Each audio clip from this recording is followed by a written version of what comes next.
you've got the little thumbnails on the side. Yes, that's okay, but I think this is going to be the way to not have troubles. Yeah. Okay, so great. So today we're going to present two cases.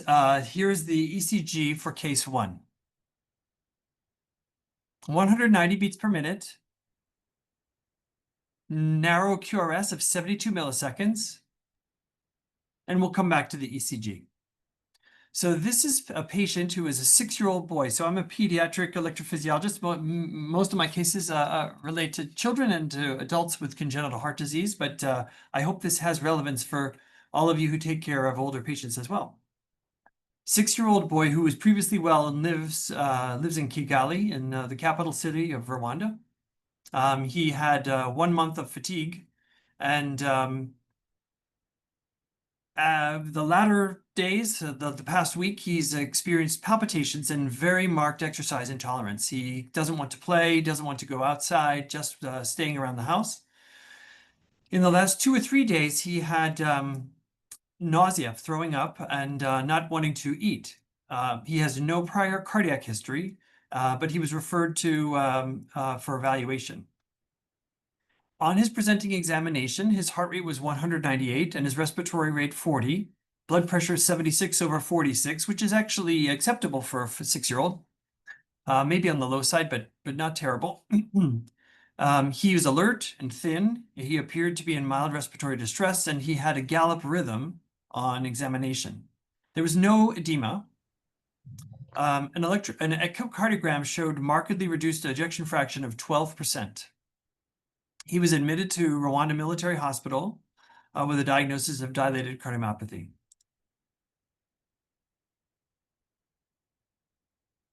So, having seen his electrocardiogram and recognized the abnormal P waves that you can see very nicely in lead, well, you can see them in all leads, really. I think the most profoundly abnormal P waves are seen in lead V1. There's a normal gain on this ECG, and you can see a very purely negative, deep P wave. The RP interval is, it looks like a short RP, so the P wave is probably closer to the prior QRS, but somewhere in the middle. So instead of the diagnosis of dilated cardiomyopathy, it was my suggestion that this might be arrhythmia related. So just to make a couple of comments about arrhythmia-induced cardiomyopathy or tachycardia-induced cardiomyopathy, I just wanted to review the literature very briefly for your benefit. So I say arrhythmia-induced cardiomyopathy in this slide because I think there's probably a common etiology to tachycardia-induced cardiomyopathy and also some of the pacemaker-induced cardiomyopathies that we see. In addition, premature ventricular beats can be responsible for cardiomyopathy, and there probably are some commonalities to the way this arises. Even pre-excitation is known to result in dysfunction in rare cases.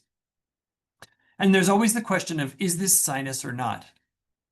Among the narrow complex tachycardias, we think of PJRT, which is a terribly long name for something that is really an accessory pathway tachycardia. It's a slowly conducting accessory pathway and can result in a permanent or highly prevalent tachycardia. Ectopic atrial tachycardia is a focal tachycardia. This also has 2 names and was my suspected diagnosis in this case. Atrial fibrillation can also result in rapid conduction and cardiomyopathy on that basis. And even multifocal atrial tachycardia in children, which can be very rapid, can be a source of cardiomyopathy.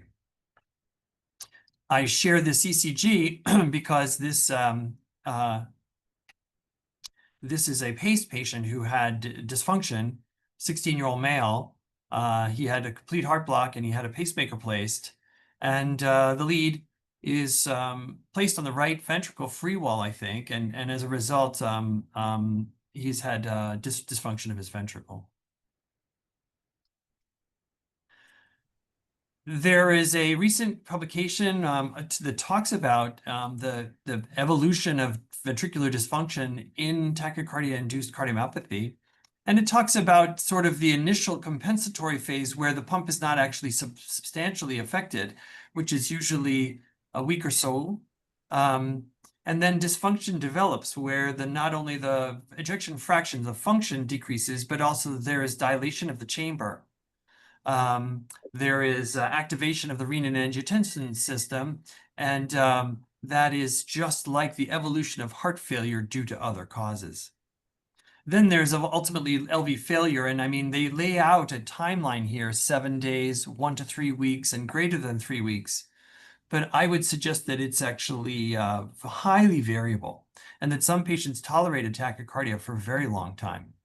The contributing factors to the development of cardiomyopathy include rate, the duration of the tachycardia, underlying cardiac disease, medications that are given to exacerbate or to improve the situation, the QRS width, so is this a VT or an SVT, and then some individual patient factors.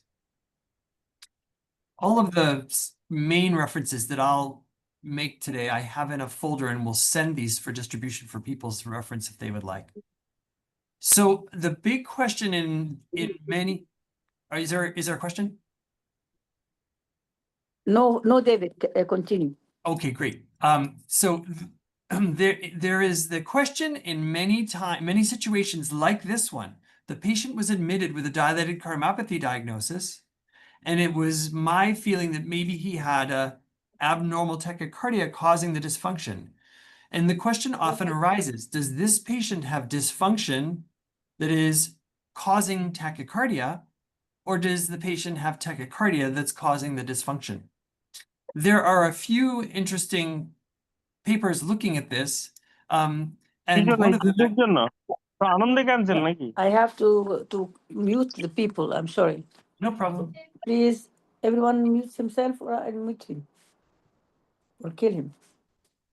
So actually in 1990, there was a nice publication looking at how to distinguish a right atrial ectopic tachycardia from sinus tachycardia in a patient just like this. So somebody who's being presenting with a tachycardia, and the decision is, do they have sinus tach or is this an atrial tach? And basically, this paper compared a group of patients with a right atrial tachycardia, that's the dots on the left, and a cardiomyopathy on the right. And what they showed is that in general, the rates are higher when the tachycardia is the cause of the problem.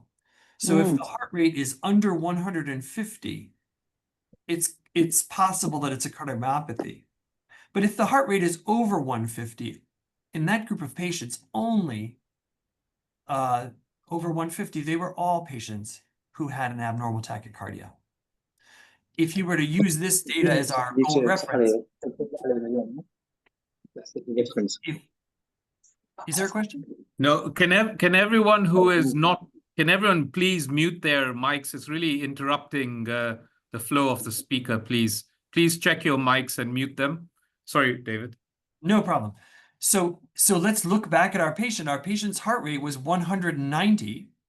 So we would expect that in that case, he would be a patient with a atrial ectopic or with an atrial ectopic tachycardia rather than this tachycardia being due to a dilated cardiomyopathy. So I'm laying out for your information those things that should be considered when you're trying to decide between an abnormal rhythm or a simple cardiomyopathy.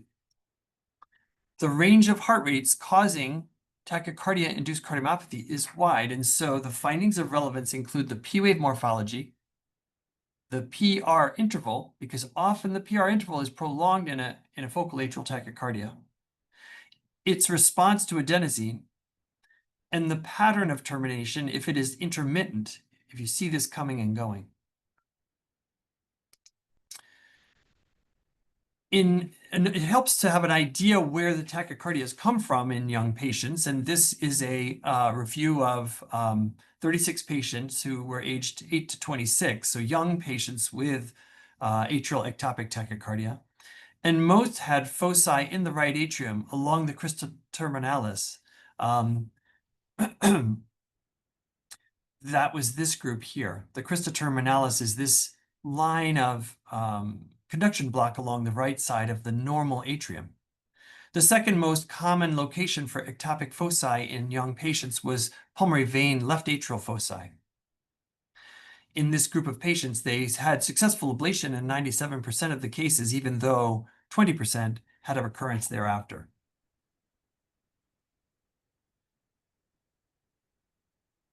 Recovery of tachycardia-induced cardiomyopathy is the rule. It doesn't happen at the same time for everybody, but young patients tend to have a good recovery if you can treat their tachycardia in time. This is a paper from 2014 looking at ejection fraction after ejection fraction and also the end diastolic volume of the left ventricle after recovery of the tachycardia. So here's the moment of ablation, and you can see that over time, the left ventricular ejection fraction rises to a normal level, and the dilated heart retreats smaller. It becomes smaller with time. So let's get back to our patient, and I wish that I could figure out how to get the screen to show for you because I want these as big as possible. But I think we won't try that. So here's our patient, and you can see if you're able to see the jugular venous pulsations, which are so common in pediatric tachycardia, parents will notice the jugular movement, and this is from the lack of coordination between atrial and ventricular timing. And here's his echocardiogram, and you can see a severely dilated, poorly functioning left ventricle.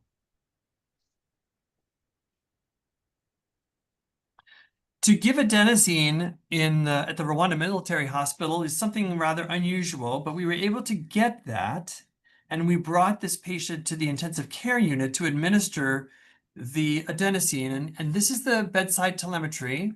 I'm going to make it as big as I can get it.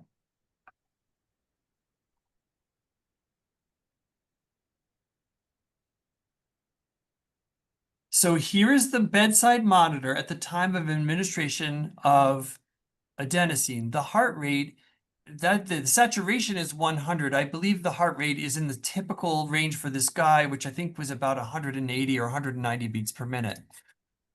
So we administer the adenosine, and you could see we break to a slower rhythm with a tall P wave. A distinct P wave is seen. Adenosine tends to terminate these tachycardias, but only transiently, and you can see the heart rate resuming again. Were people able to see that, or should I run that video one more time? Run it, please, one more time, but because it is a very nice video, and we can see the cursor which you are moving.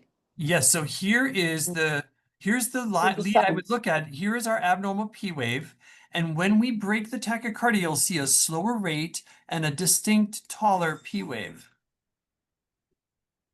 Ah, That's sinus. yeah, And then there is resumption yes. of the tach. So this is still sinus, and I'm feeling satisfied, but no. Here's the tachycardia back again yes. with the abnormal P wave. So I think this confirmed our sense that there was an abnormal tachycardia. The pattern of breaking was more consistent with focal tachycardia. And now we might have the question, okay, so where is this coming from? Knowing where the tachycardia is coming from is a useful exercise, although in general, if you can ablate them, you can ablate them anywhere in the heart. So it's sometimes an academic exercise, but I'm going to zoom out again. On the left, you can see the P waves of our patient, and on the right, you can see a normal 6-year-old child's EKG. So here we saw in lead 2 that it was upright. We do expect that in sinus, but in lead V1, it's deeply negative.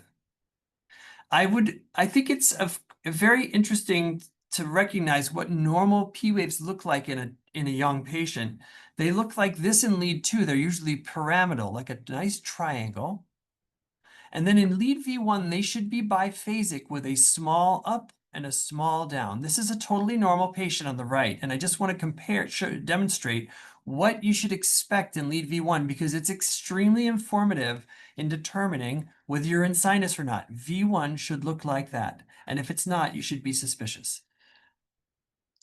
So there are ways to estimate where the tachycardia is coming from.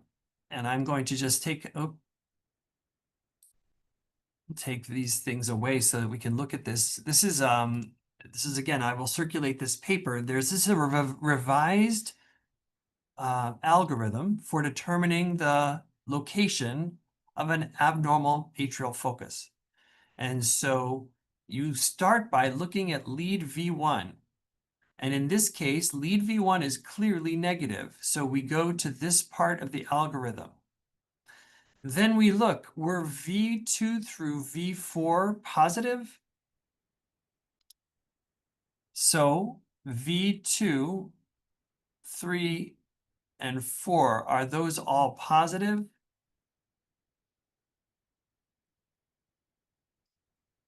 I'm going to say no, they were not all positive. 1 was negative and 2 were positive. And so then was it negative in all the inferior leads? Yes. Lead 2, lead 3, and lead AVF, none of those are negative. So this might say tricuspid annulus or right atrial appendage as the origin for this gentleman's tachycardia. So a right-sided, potentially ablatable right-sided focus. Well, at this time, we did not have ablation capability, and actually, these are quite difficult. I would be interested to hear the comments of my colleagues about ablating these without three-dimensional mapping. We still do not have three-dimensional mapping in Rwanda, but we did. But even at this time, we had no ablation, and so we tried medical management. We started flecainide at escalating doses. This is the ECG on the second dose of flecainide that we tried. We were able to slow the tachycardia to 156 beats per minute, but we weren't terminating the tachycardia. There was no recovery of ventricular function, and the QRS was widening. Note that the QRS is now 96 milliseconds. It had been 72 at presentation. And actually, even further escalation was resulting in further widening of the QRS. So there was a great worry about proarrhythmia. We had pills and had to cut them and were unable to achieve sufficient control. We came off flecainide and started amiodarone. This also had to be administered orally. IV amiodarone has been a challenge in these hospitals, and so we began escalating doses of oral amiodarone. The QRS has returned to a normal duration, so we have a nice narrow tachycardia here. So unfortunately, he developed jaundice and elevated hepatic enzymes. He was refusing to eat, and he was looking increasingly ill as the weeks passed by. We were not able to balance his rhythm control and his rhythm treatment, and he ultimately expired on day 54 of hospitalization. Oh. So for me, the management challenges here were the cost and availability of medicine. It was hard to find the medications that were needed, and we had to drive around the city to get them. There was only one bed in the one region of the hospital where we could get continuous cardiac monitoring, and that's in the ICU. And that was also a pressure because for this long hospitalization, he was occupying a monitored bed at the expense of other patients. We did discuss coordination of care at a foreign center, but that process takes a really long time. The patient needs to get a passport, etc., and you have to find an accepting center. And then he was also rather frail, so the transport was considered unfavorable. And so this option was not able to be taken. And I look back on this case and wonder, should we have initiated this process on the first day? His progression to cardiogenic shock made it very difficult. We had to treat him with vasoactive medications, which actually raised the heart rate. So there was no easy way to manage the case. So that's what led to the difficult outcome. So the management lessons I took from this, and I don't know if these are totally correct, is that initiating ablation arrangements overseas would be a good idea as early as possible. Have that option, even if medical management is ultimately going to be helpful. And then you have to make sure that you have everybody clear on what the surveillance of the medications is. We got a little behind on communication about the flecainide, and the QRS became quite wide. Continuous monitoring is a challenge, but is necessary. We used 25% increase in the QRS duration as the toxicity mark. And again, as noted in this case, amiodarone is a very valuable medication, but in some patients it's hazardous. And in this patient who already came in with hepatic congestion, it was not tolerated. Clearly, medical management is not tolerated in every case. So I'll just take a quick pause after case one, and I wonder if there are any questions or observations.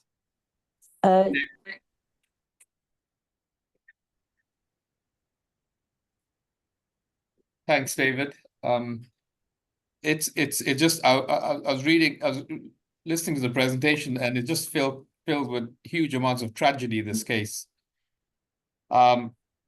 The question I had to ask is, obviously, I think one of the things I've noticed between sort of in adult and our pediatric colleagues is they tend to give a lot more flecainide a lot earlier. They're a bit less concerned about LV dysfunction. And so, I would be really worried about giving a patient with LV dysfunction flecainide, but obviously with a congenital pediatric, there seems to be a they seem to be a lot happier. And sometimes I see patients coming from the congenital with rather strange combinations of antiarrhythmics. Some patients are on flecainide and on sotalol. But I mean, I guess that's one aside. You're in a situation where there's not much choice. Obviously, amiodarone is maybe beneficial, but it was toxic at this point. Your thoughts on perhaps the use of digoxin, or even in this sort of case, a rescue sort of AV node ablation strategy, if you're not able to deal with the tachycardia, because it is a kind of rescue sort of salvage operation. What are your thoughts on that? Thanks for those questions. It's you're absolutely right to raise the question about digoxin. It's something that I don't turn to very much. I don't see it as a very effective antiarrhythmic, and I'm probably wrong. It's not an option I turn to in the US very much. But I still think you're probably right. I should have probably put that in the mix. Mixing that with amiodarone is not an easy thing to do all the time, but I know that it is widely used. Actually, my move to flecainide was the desire to get a quick result. We actually tend to feel flecainide is milder than some other things on function. For example, we use it in mothers who have a fetus that has tachycardia and severe dysfunction, and so we don't feel that it's must be something about the young patient's heart. But we see it as a mild negative inotrope. But yeah, your thoughts on your suggestion of digoxin, that's available and could have been given, and maybe that would have made a difference. Do you have ivabradine in Rwanda? I think there have been reports of ivabradine terminating focal atrial, these automatic focal atrial tachycardias. I think you're right, Ashley. Thank you. Yes, and in the pediatric world, they're actually giving it even to postoperative infants with junctional tachycardia. It seems to be a good drug for these things, but it's infrequently available in Rwanda, and the oral form does make it a little bit complicated for some of our patients, though a 6-year-old should be able to take it. Prof. Mehrbat, would you have used digoxin in this case? Yes, I would use the digoxin to decrease the rate, but I would take him to ablation. Actually, yes, yeah, ablation is the solution. Even if he dies in the cath lab, it's his destiny. It's you are doing your job, we are doing our job. This is only hope that we can save him by taking him to the cath lab. We explain to the family this is high risk procedure. We use good anesthesiologists with us, and I use, because I'm an adult electrophysiologist, but I do a pediatric. If I have a sick patient, I get a pediatric cardiologist with me to monitor the patient, and يعني we succeed. Sometimes we succeed. Sometimes it's very superficial focus in this kind of children. You just touch it, you cauterize it, and everything comes back. I have a question for you, David, please. How long does it take for the 11th, if this child was lucky enough to get ablation early, how long does it take to come back to his normal ejection fraction? It varies a lot. There are some who in a week you're seeing a substantial improvement, and others it takes months to years and may even be incomplete. But in general, 3 or 4 months and you have a normal situation. You mentioned that monitoring, I mean, ablation from remote. We were in the HRS, Ashley, Felix, me, and Salah, and we met the Stereotaxis company, and they have a solution. Of course, it is a very expensive one, but it is a solution for a mobile truck with stereotaxis, and you sitting in Michigan, moving the stick and doing ablation. And I am with the patient on the truck. Well, I like that idea. I like that idea in a way, although I feel as though Africa has lots and lots of brains in the countries. It's the stuff that they need, and so if you can get the stuff there, they've got the brains. I think the idea of stereotaxis, this is that the brains are in the U.S. helping out like that. I don't know. I have faith in the great doctors in Africa. I hold my reservations against stereotaxis. I think it's unnecessary toys for a system which actually doesn't need it. I think it's very expensive. And you're right, David. I think we need to train electrophysiologists within the continent rather than drain expertise out. One of the questions I have to ask you is in terms of hemodynamic support in pediatric patients. I've had a little bit of experience in the ECMO sort of side, where patients have one particular patient that resonates is a patient who's undergoing atrial tachycardia ablation. He was, I think, 12 to 13 years old, and he had a left atrial tachycardia. He was on the table for a while with the anesthesia, and then he basically went off. In a bad way. He had very unrecordable pressures. He required CPR, and luckily he got onto ECMO very, very quickly. The atrial tachycardia got ablated, and this chap very surprisingly left hospital alive from severe LV impairment to almost normal LV function. And I guess that's one of the things that center where you can provide these things, and the patient like that has a hope. In your circumstance, obviously this would be far away.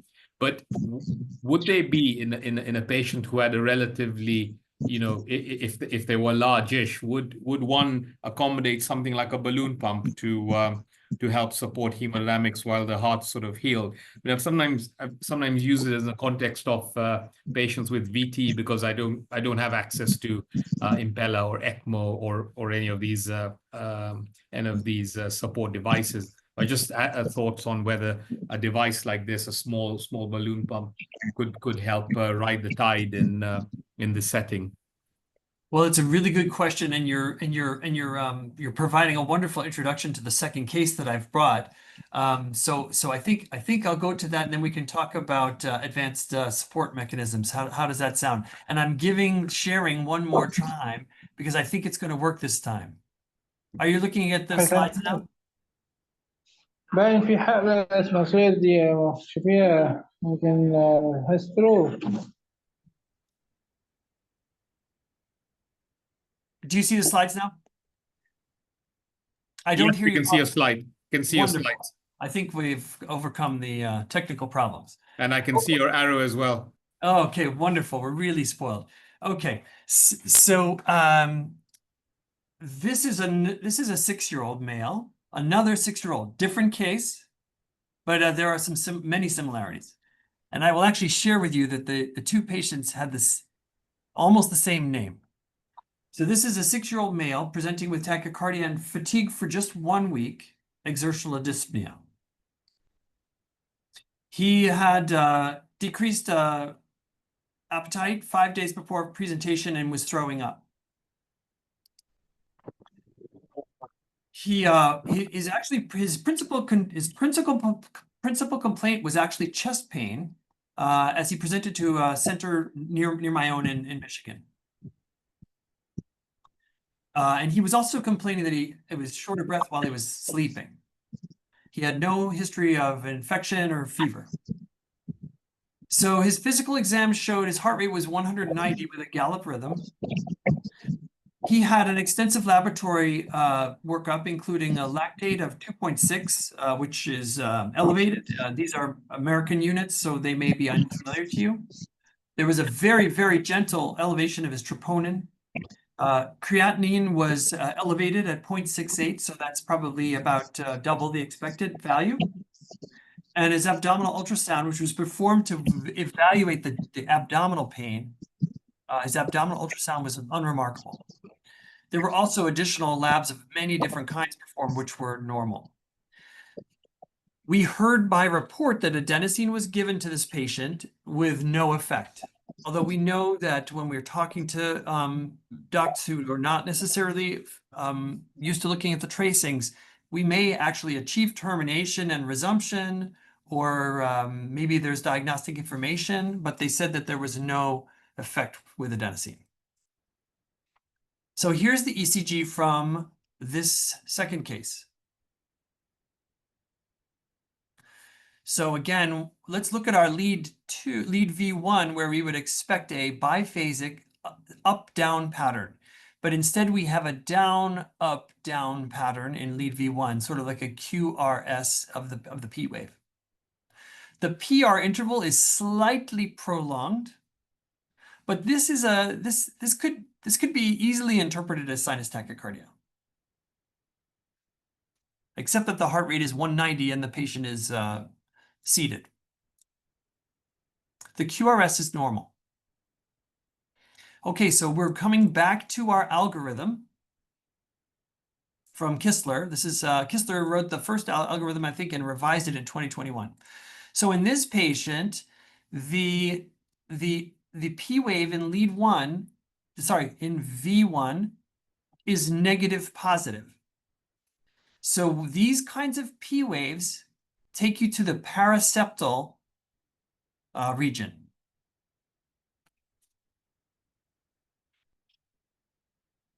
So here is the response to adenosine. And you can see that there is a termination of the tachycardia with a resumption of the tachycardia. I am interested to hear people's observations that it appears that there's a biphasic P wave in sinus, and then there may even be an additional P wave following the QRS in these beats when adenosine is having its effect. And then there's resumption of the tachycardia with the P wave that we saw in the initial ECG. So again, you know, we think about all these etiologies when we see a 6-year-old with reduced function, dilated cardiomyopathy, myocarditis, a coronary artery anomaly, or of course an arrhythmia. The chest film of this patient is here. A dilated heart, cardiomegaly with relatively clear lungs, slightly increased pulmonary vascular markings, normal structures otherwise. Liver is on the right side. Here's the echocardiogram, and I hope that's playing for you. You can appreciate the very reduced ventricular function.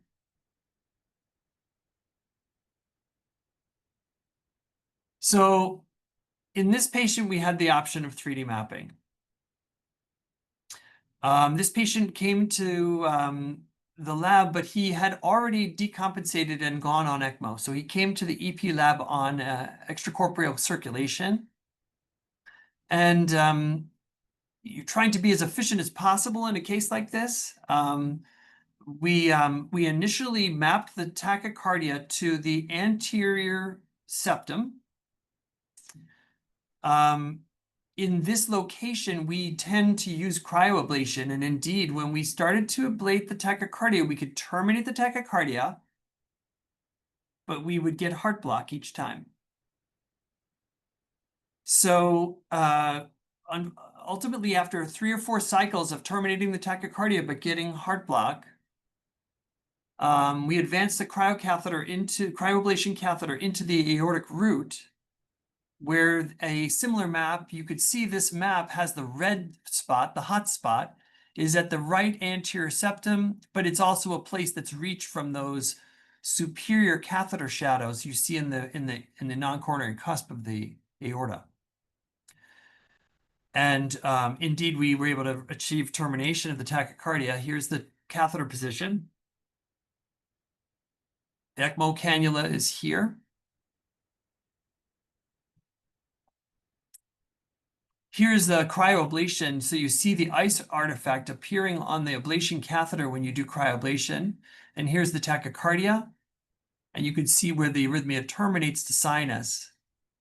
And for the remainder, there was no further problem. We ablated a few times in this location. With cryoablation, it's important to superimpose your lesions.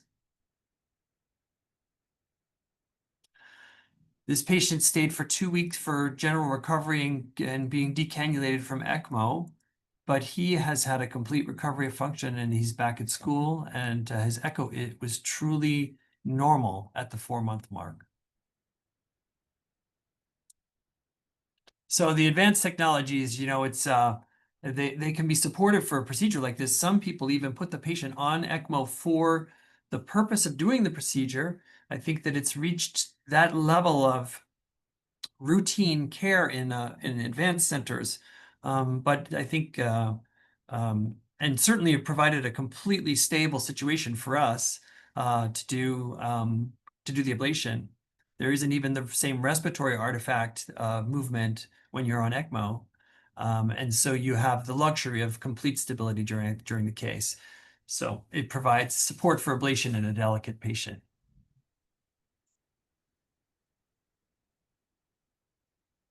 This is the heart center that's being constructed at the current time in Kigali, and it's my hope that we'll have a good EP lab there when